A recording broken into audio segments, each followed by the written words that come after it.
be on all sides of motherfucking TikTok, y'all. But when I seen this fucking case, my motherfucking jaw dropped. And my shit did not even want to lift the fuck up. Because what the fuck do you mean y'all found a bitch with her niece and nephew in the trunk? I'm thinking, bitch, this shit just happened and y'all just found it.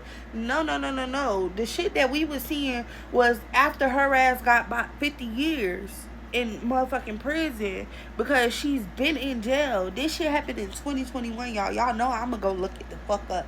And from my calculations in my motherfucking documents, it happened in 2021. And I'm finna give y'all the fucking rundown because what the fuck do you listen? If I keep my niece and nephews for too long, bitches get to calling daddies, mamas, everybody like, where the fuck is my child? So I was like, how the fuck? Her arrest affidavit. It says on 7/28/21 at 11:17 p.m. Officer Thompson of Essex Precinct was operating Marked Patrol Unit, blah blah blah, just telling about his car or whatnot. He said he saw a vehicle traveling at a high rate of speed westbound on Eastern Boulevard at Wagner's Lane. The vehicle was stopped and the driver of the vehicle identified herself as Nichole Johnson. She gave her Maryland ID. Date of birth 7/11/88. It was immediately discovered that the temporary tag and registration of the vehicle was fake, that the vehicle was unregistered and uninsured, and that the defendant had no driver's license. Citations were issued to the defendant and informed that she needed to report to the district court within 5 days. Within 5 days of the time. She said, it don't matter. I won't be here in 5 days. And y'all gonna see me on the news. Y'all gonna see on the news making my big debut. So what the fuck? She already knew what the fuck was gonna go down low. The officer was like, fuck all that. Your car finna be towed. He said, do you need any of the shit out the car? Type shit. Like, bitch, what is you talking about? He stated as the defendant began to take some things out of the trunk of the vehicle, he detected the unmistakable odor of decomposition. Defendant Johnson then removed a black and yellow plastic tote and a clear trash bag out of the trunk of the vehicle and placed them on the sidewalk. Thompson noticed that the clear bag contained maggots on the inside. She told the officer that it was just some dirty fucking blankets from her living in her fucking vehicle. The odor grew stronger, at which time the officer was certain that there was something dead within the bags and continued for the several minutes to have her open the bags. The clear bag was eventually opened, revealing a suitcase. The defendant opened the suitcase and began pulling a blanket out while stating to the officer that it was just blankets. The defendant attempted to use the blanket to conceal the contents of the suitcase as she turned her back towards the officer. Officer Johnson told the defendant one last time to remove the bag, and at which she removed the blanket, exposing the decomposing body of a young child. The defendant turned and ran. She ran from the scene, y'all, abandoning her belongings, but she was caught shortly, of course. Homicide detectives were notified and responded to the scene, and they continued to search the contents of the bags in the fucking suitcase as the smell and the odor of decomposition emanated throughout the area. Detectives opened the plastic tote, revealing a plastic bag tied at the top. The bag was open, revealing another decomposing body of a young child. Both children were transported to the Office of Chief Medical Examiners for autopsy.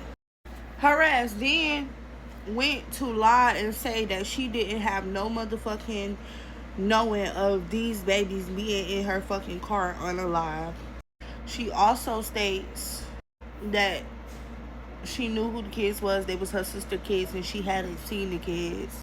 The bitch told about 4 different lies in one motherfucking interview. Detectives got in touch with the mama. The mama said that she moved from Ohio to Maryland with the kids in 2019. However, she could not care for her children, so she returned her children to her sister, who said that she would take care of the children. It wasn't in the courts. They didn't have no court shit. It was just word of mouth, like, you take my kids for a little while and I'll be back to get them. Also stated that after dropping her children off with her sister, she tried numerous times, but she was unsuccessful in reaching her sister to try to regain custody of her kids. She said in March of 2021, she was able to reach her sister and they set up an arrangement where she would get her kids back, but her sister unfortunately never fucking showed. At the time of the autopsies, the little girl, who was 7 years old at the time, weighed approximately 18 pounds, and her 5-year-old brother weighed about 21 pounds, according to doctors. They said they had to have went through several months of malnourishment to attain these weights at their ages. She eventually admitted the truth. She said in May of 2020, she was at the Regal Inn located on Pulaski Highway in Baltimore County when she became angered that the little girl was taking her things and misbehaving. She described and monitored with her hands how she hit the little girl several times, causing her to fall and hit her head on the floor. She said the 5-year-old was asleep in the room at the time that this occurred. She described placing the little girl inside of the suitcase and carrying her around in the car for many months following the incident. That was in 2021, y'all. She had that baby with her unalive while she had the other little boy still living at the time, riding the fuck around just doing shit. Then in 2021, approximately 2 months before this traffic stop, she recalled the incident where she said, when she was talking about the little boy, she said that he was tired and he wanted to lie down in the back of her car. She also said that she saw blood on his left leg but couldn't elaborate the injury.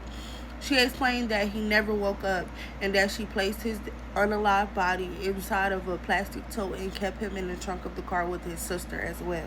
Both minor children under 13 lost their lives basically due to neglect of the aunt.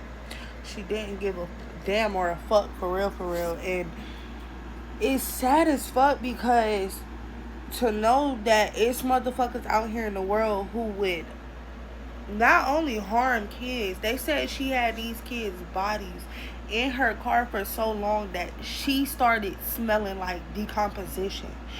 Do you know how much of a horrendous fucking smell decomposition is described to be?